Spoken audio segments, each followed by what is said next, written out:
गर्मी में मायके वर्सेस ससुराल की नींद। दोपहर की तेज गर्मी में छत तवे की तरह तप रही होती है। सूरज सीधे सिर पर आग जैसा बरस रहा होता है। नेहा छत के गेट पर खड़ी डरते हुए नीचे झांक रही होती है। नेहा, मुझे पता है तू गेट पर खड़ी है, चुपचाप अंदर आ जा और कपड़े उतार ले। नेहा के चेहरे पर डर साफ दिखता है। वो धीरे धीरे छत पर कदम रखती है। ये छत तो जल रही है। उसके पैर जलने लगते हैं, लेकिन नीचे से फिर तेज आवाज आती है। जल्दी कर, मेरा टाइम खराब मत कर। नेहा जल्दी जल्दी कपड़े उतारने लगती है। उसके हाथ भी गर्म कपड़ों से जल जाते हैं। आंखों में आंसू आ जाते हैं, लेकिन वो कुछ नहीं कहती। नेहा भागती हुई अपने कमरे में जाती है और दरवाजा बंद कर लेती है। कमरे में गर्म हवा भरी होती है, पंखा भी नहीं होता। माँ, मुझे आपकी बहुत याद आ रही है। नेहा अपने पैर देखती है, तलवों पर लाल छाले पड़ चुके होते हैं। आपने कहा था दीदी मेरा ख्याल रखेंगी, लेकिन यहाँ तो ऐसा कुछ भी नहीं है। वो मरहम निकालकर अपने पैरों पर लगाने लगती है। आंसू लगातार गिरते रहते हैं। अपने घर में इतना दर्द, मायका जहां सुकून होना चाहिए, वहीं अगर तकलीफ मिले तो दिल टूट जाता है। अगली सुबह कमरा वैसे ही गर्म होता है। नेहा पूरी रात बिना पंखे के सो नहीं पाई। हाथ के पंखे से हवा करते करते सो गई होती है। तभी दरवाजा जोर से खुलता है और प्रियंका अंदर आती है। अभी तक सो रही है? वो बिना कुछ सोचे गर्म पानी नेहा पर डाल देती है। दीदी, इतना ड्रामा मत कर। इतना भी गर्म नहीं था पानी, उठ और काम कर। दीदी, रात भर नींद नहीं आई, पंखा भी नहीं है। मुझे तेरे बहाने नहीं सुनने। पापा जाने वाले हैं, लंच बना। नेहा मोटे सर्दियों के कपड़े पहनकर रसोई में खड़ी होती है। किचन में गैस जल रही होती है और गर्मी और बढ़ जाती है। इतनी गर्मी में ये कपड़े। पसीना उसके चेहरे से टपक रहा होता है, लेकिन वो रोटी बनाती रहती है। अरे नेहा, खाना बनाया नहीं? बस पापा, हो गया। उनकी हालत खराब हो रही होती है, लेकिन कोई ध्यान नहीं देता। नेहा थाली लेकर बाहर आती है। उसके कपड़े पसीने से भीग चुके होते हैं। पापा, आपका लंच। बेटा, तूने इतनी गर्मी में ये सर्दी वाले कपड़े क्यों पहने हैं? नेहा एक पल के लिए घबरा जाती है। उसकी आंखें झुक जाती हैं। पापा, मुझे ऐसे ही अच्छा लगता है। धूप में हाथ काले हो जाते हैं, इसलिए ये कपड़े। अच्छा ठीक है। मोहन जी बिना कुछ समझे चले जाते हैं। नेहा वहीं खड़ी रह जाती है। मोहन जी के घर से निकलते ही ड्राइंग रूम में सन्नाटा छा जाता है। बाहर कड़कड़ाती धूप पूरे घर को तंदूर बना रही होती है। एसी चल रहा होता है। प्रियंका सोफे पर आराम से टांग पर टांग रखकर बैठ जाती है, हाथ में फोन लिए हुए। नेहा, चल अब पूरा घर साफ कर, झाड़ू लगा, पोछा लगा और जल्दी खाना भी बना। दीदी, अभी अभी तो बनाया है। ज्यादा जुबान मत चला, जो कहा है वो कर। नेहा चुपचाप झाड़ू उठाती है। भरी दोपहरी में वो पूरे घर में झाड़ू लगाती है, फिर पोछा, फिर किचन में जाकर खाना बनाती है। गर्मी इतनी ज्यादा होती है कि उसका शरीर पसीने से लथपथ हो जाता है। उसके कपड़े भीग जाते हैं, सांस फूलने लगती है। उसकी कमर पर लाल लाल घमौरियां निकल आती हैं और चेहरे पर भी छोटे छोटे दाने उभरने लगते हैं। ये गर्मी अब सहन नहीं हो रही। लेकिन फिर भी वो काम करती रहती है, क्योंकि रुकने का मतलब फिर डांट सुनना है। अगली सुबह सूरज फिर से आग बरसा रहा होता है। घर के बाहर सड़क पर सन्नाटा होता है, कोई नजर नहीं आता। प्रियंका तैयार होकर बाहर निकलने लगती है, लेकिन जैसे ही वो दरवाजे से बाहर कदम रखती है, तेज धूप देखकर रुक जाती है। मैं क्यों जाऊं इतनी धूप में, जब मेरे पास खुद की नौकरानी है। वो तुरंत अंदर वापस से आती है। नेहा, इधर आ।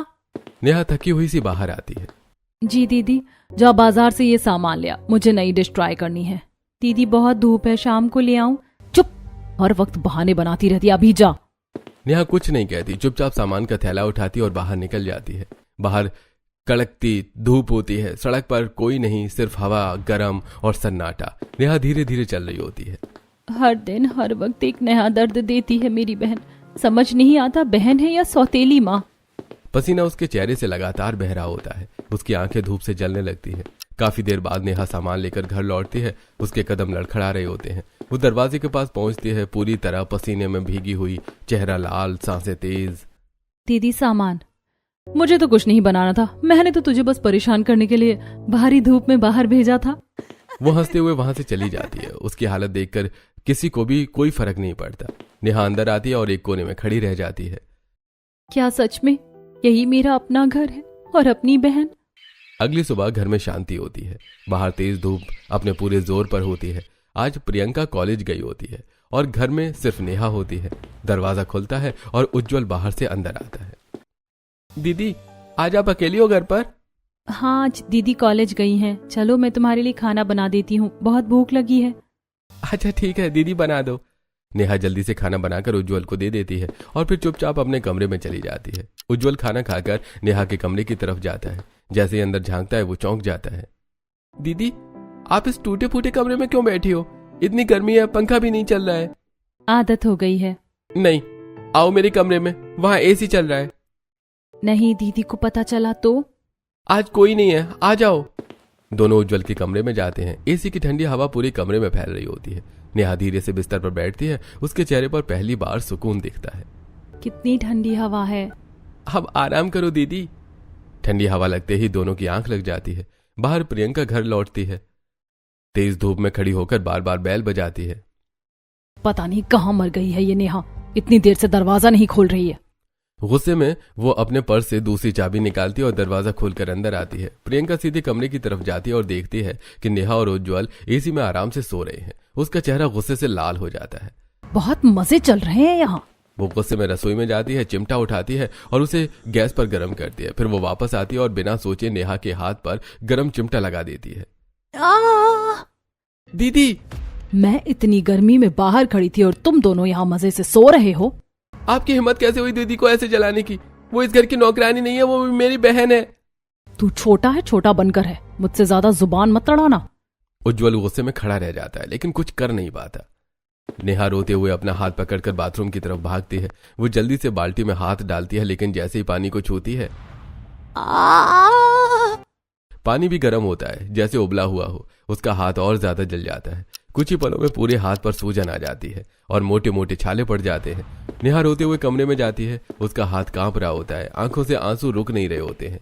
मम्मी, मुझे आपकी बहुत याद आ रही है। वो दीवार से टिककर बैठ जाती है।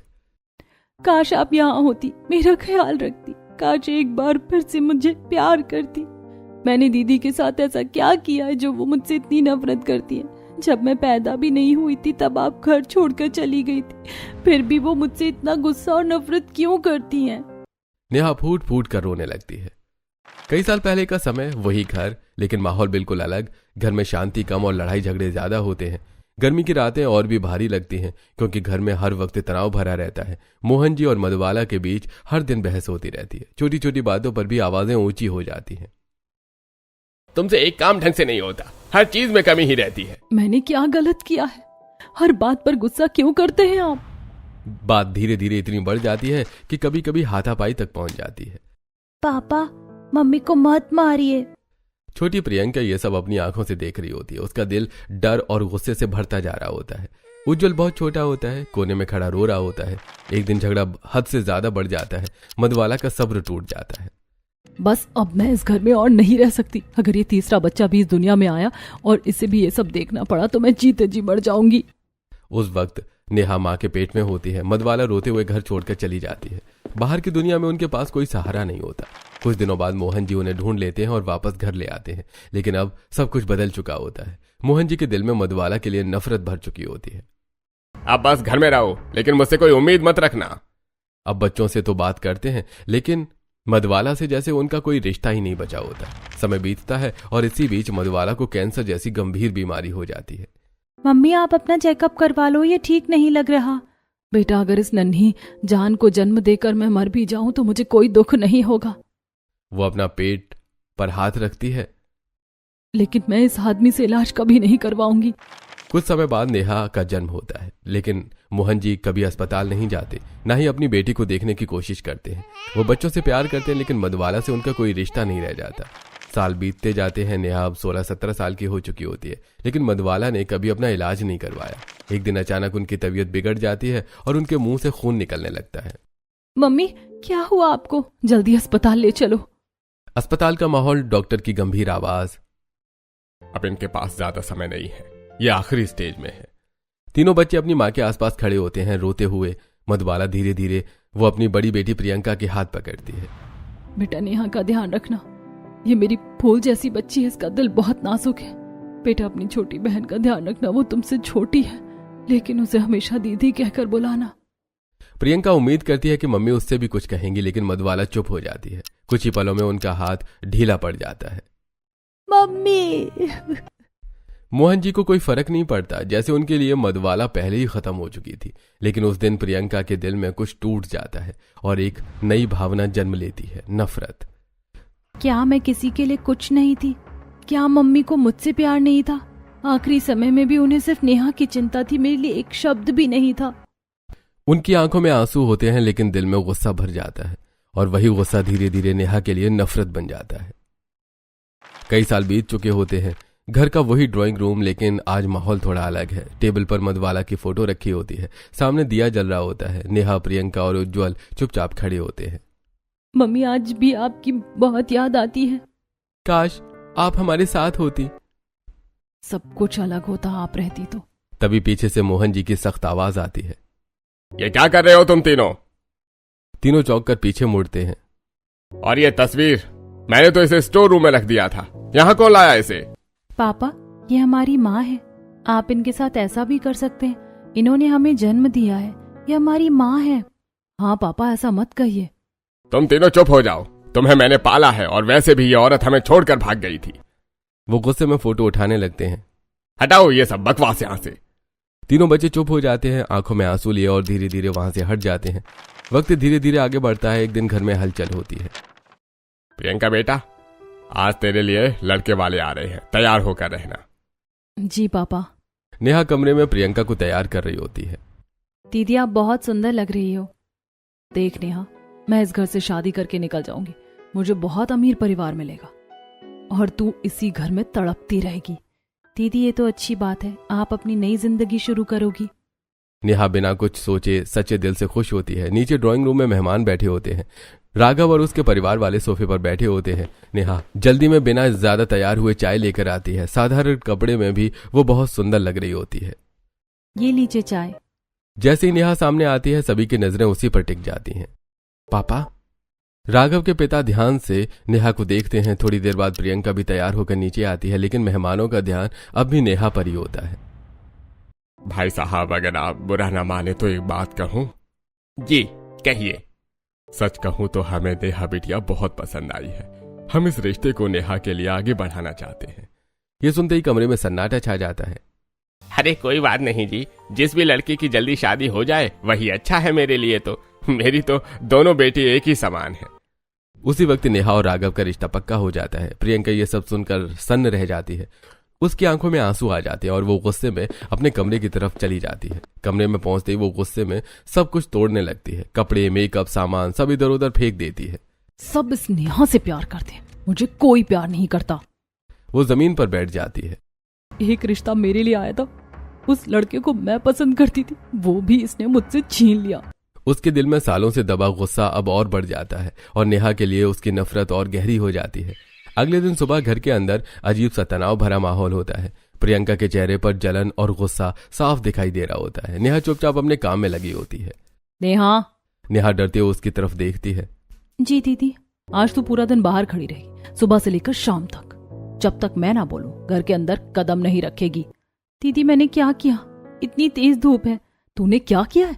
यही तो दिक्कत है, तू कुछ करती नहीं है, फिर भी सब कोई तुझसे प्यार करता है।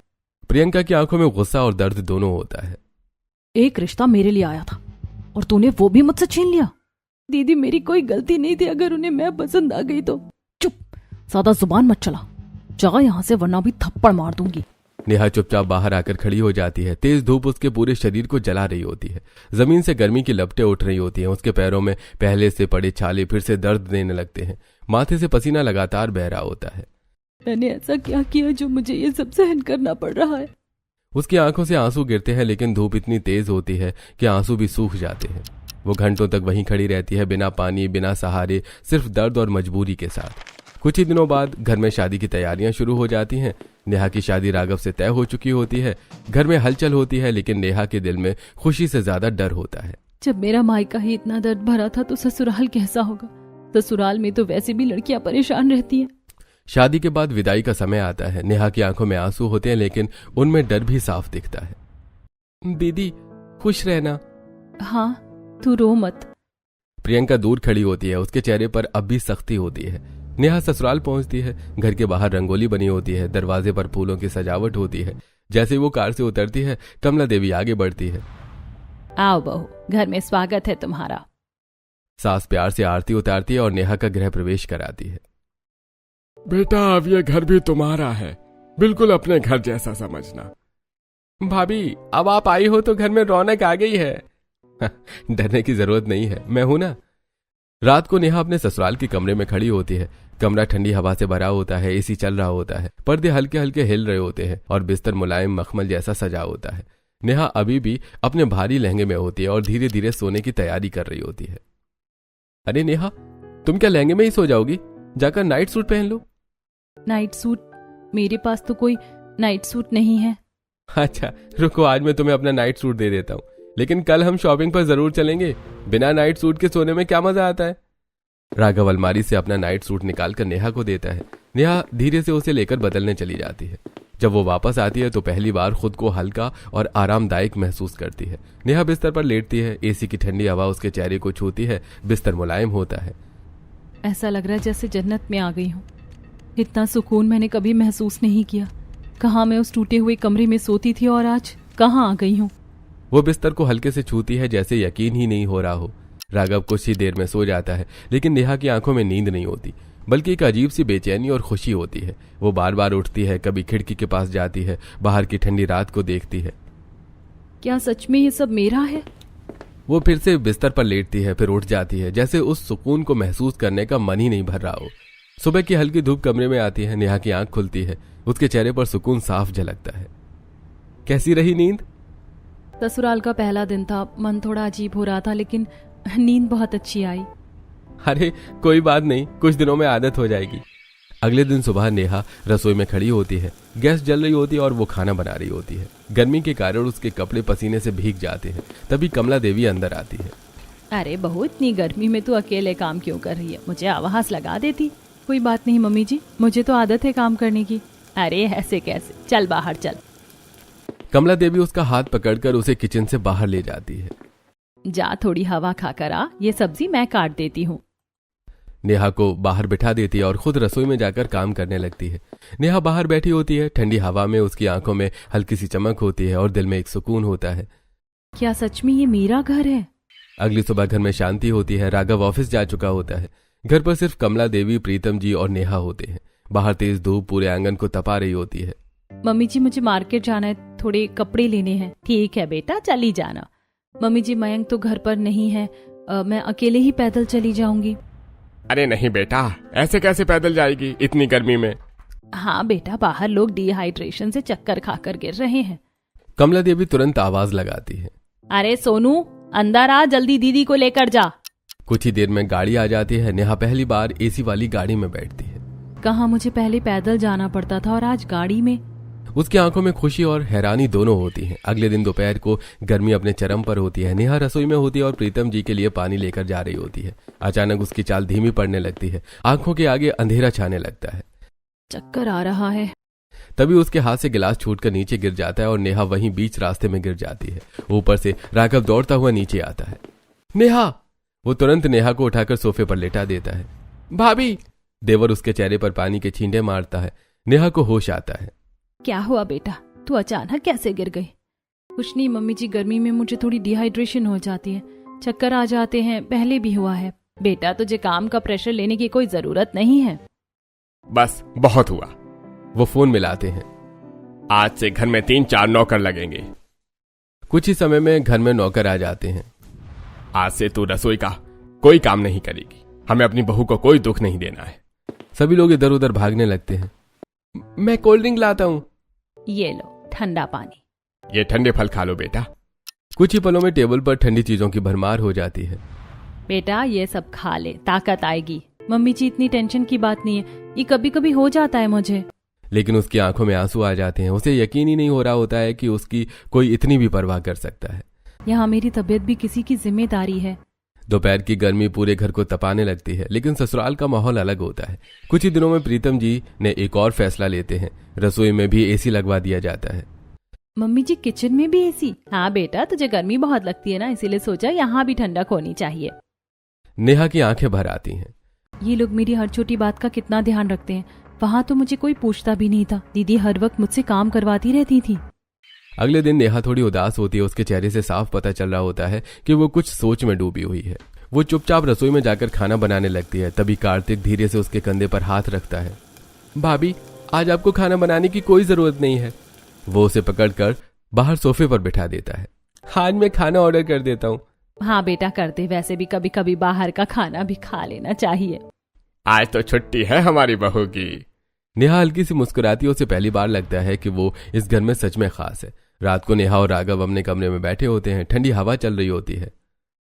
मुझे तो गर्मी बिल्कुल पसंद नहीं है। नेहा, तुम्हें भी गर्मी इतनी पसंद नहीं है ना?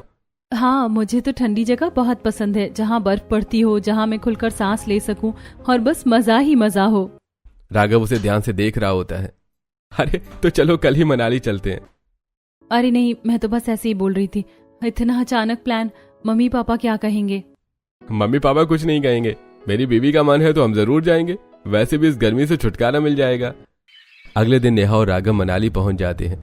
चारों तरफ बर्फ की ठंडी हवाएं, पहाड़ों का खूबसूरत नजारा। नेहा पहली बार बर्फ को छूती है। ये सच में बर्फ है? दोनों स्नो फाइट करते हैं, हंसते हैं, खेलते हैं। अरे भाभी, मजे आ रहे हैं ना? हाँ भैया, आपको मिस कर रहे हैं। कमला और प्रीतम जी कार्तिक से फोन ले लेते हैं। बेटा खूब एंजॉय करना। और बेटा पैसे कम पड़े तो बता देना, मैं और कर दूंगा। और हाँ, चाहे 1-2 दिन और रह लेना। पापा मम्मी, आप दोनों अपना ध्यान रखना और दवाई भी टाइम से लेना। राघव नेहा की ढेर सारी फोटो और वीडियोस बनाता है। अरे ये यादें जिंदगी भर चलेंगी। ये मेरी लाइफ की पहली ट्रिप है और सबसे बेस्ट ट्रिप अपने हस्बैंड के साथ। मेरे लिए भी ये सबसे यादगार ट्रिप है। दोनों एक दूसरे को देखते हैं और मुस्कुरा देते हैं। अगले दिन दोपहर को ड्राइंग रूम में ठंडी हवा चल रही होती है। नेहा अपनी सास कमला देवी के साथ सोफे पर बैठी होती है। घर के नौकर जाकर अपने अपने कामों में लगे होते हैं। कोई झाड़ू लगा रहा होता है, कोई किचन में काम कर रहा होता है। तभी मोहल्ले की कुछ औरतें घर में आती हैं। चारों तरफ का सुकून और व्यवस्था देखकर उनके चेहरे पर जलन साफ दिखने लगती है। अरे कमला जी, बहू से थोड़ा बहुत काम तो करवा लिया करो, आपने तो हर काम के लिए नौकर लगा रखे। नहीं बहन जी, मेरी बहू को गर्मी से थोड़ी दिक्कत है, इसीलिए मैंने हर काम के लिए नौकर रखे हैं। अरे ऐसा क्या, आपकी बहू को स्पेशल गर्मी लगती है क्या? सारी दुनिया को गर्मी लगती है, लेकिन ये सब काम करते हैं। नेहा थोड़ा असहज हो जाती है लेकिन चुप रहती है। आपको क्या प्रॉब्लम है? मैं अपनी बहू को कैसे भी रखूं? ये मेरी बहू नहीं, मेरी बेटी है। कमरे में एकदम सन्नाटा छा जाता है। और इसमें आपको क्या दिक्कत हो रही है? आजकल के जमाने में इतनी ख्याल रखने वाली सास कहाँ मिलती है? हाँ, कुछ कुछ औरतें होती हैं जिनमें अकल होती है और जो पढ़ी लिखी होती हैं। औरतें एक दूसरे का चेहरा देखने लगती हैं। उनकी बोलती बंद हो जाती है। शर्मिंदा होकर सब वहां से उठकर चली जाती हैं। औरतों के जाने के बाद नेहा की आंखों में आंसू आ जाते हैं। Thank you so much mummy, आज तक मुझे इतना सपोर्ट किसी ने नहीं किया। अरे बेटा, इसमें थैंक यू की क्या बात है, मैं भी तो तुम्हारी माँ हूँ। नेहा भावुक होकर उनकी तरफ देखती है और उनके गले लग जाती है। अगले दिन रात को नेहा और राघव कमरे में बैठे होते हैं। राघव, मुझे अपने घर की याद आ रही है, क्या मैं थोड़े दिन वहां रहकर आ जाऊं? हाँ, क्यों नहीं, तुम चली जाओ। अगले दिन नेहा अपने सास ससुर को बताती है। पापा मम्मी, मैं आज घर जा रही हूँ। हाँ बेटा, जरूर जाओ। जितना मन करे रह कर आना।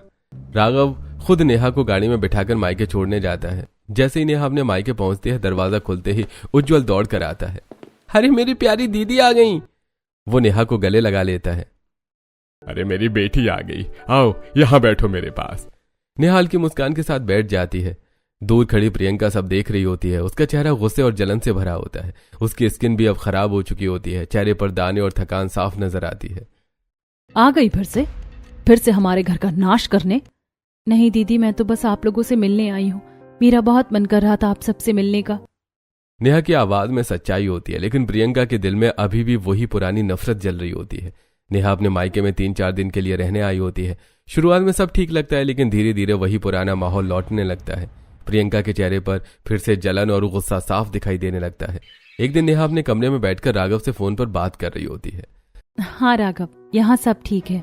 तभी प्रियंका गुस्से में आती है और कमरे का पंखा और लाइट बंद कर देती है। यहाँ तुम्हारा पति नहीं आता है बिल भरने के लिए? अगर बात करनी है तो कहीं और जाकर करो। नेहा चुप हो जाती है, कुछ नहीं कहती, बस फोन काट देती है। अगले ही पल प्रियंका उसे फिर से काम में लगा देती है।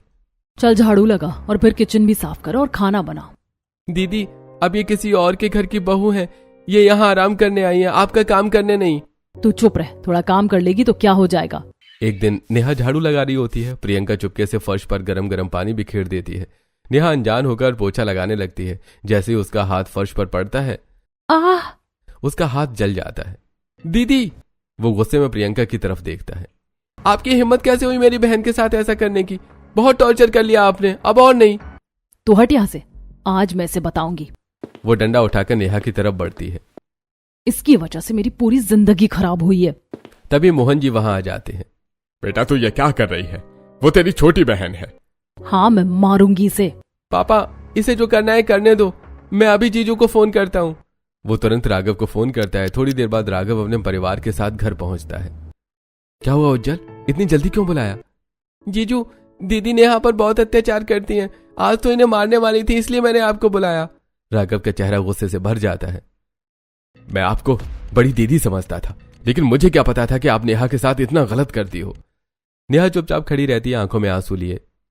अगर आज उज्जवल फोन नहीं करता तो हमें कभी पता नहीं चलता कि यहाँ इसके साथ क्या क्या हो रहा है। तो मैं क्या करूं? इसने मेरी पूरी लाइफ खराब कर दी।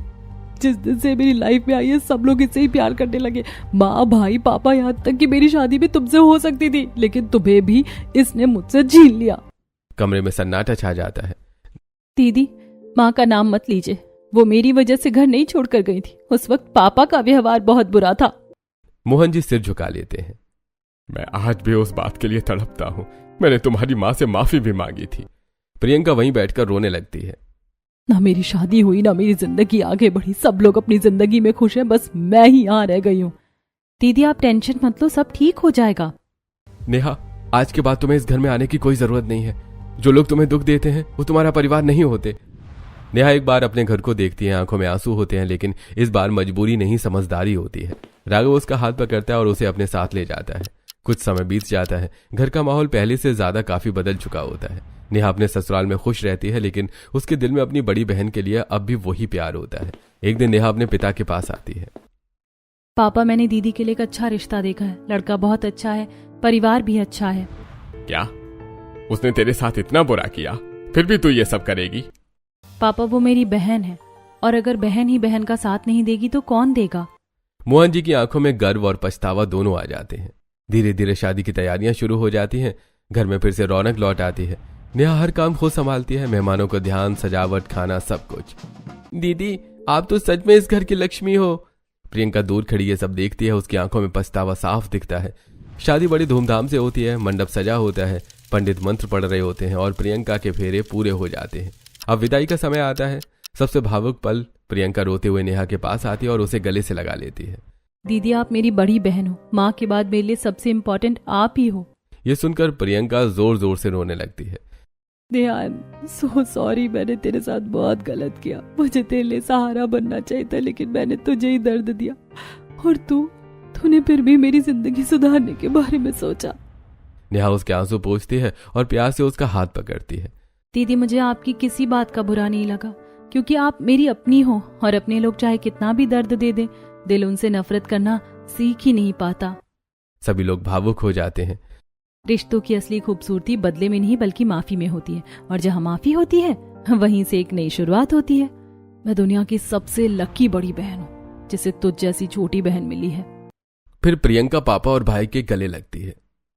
बेटा, अपना ध्यान रखना।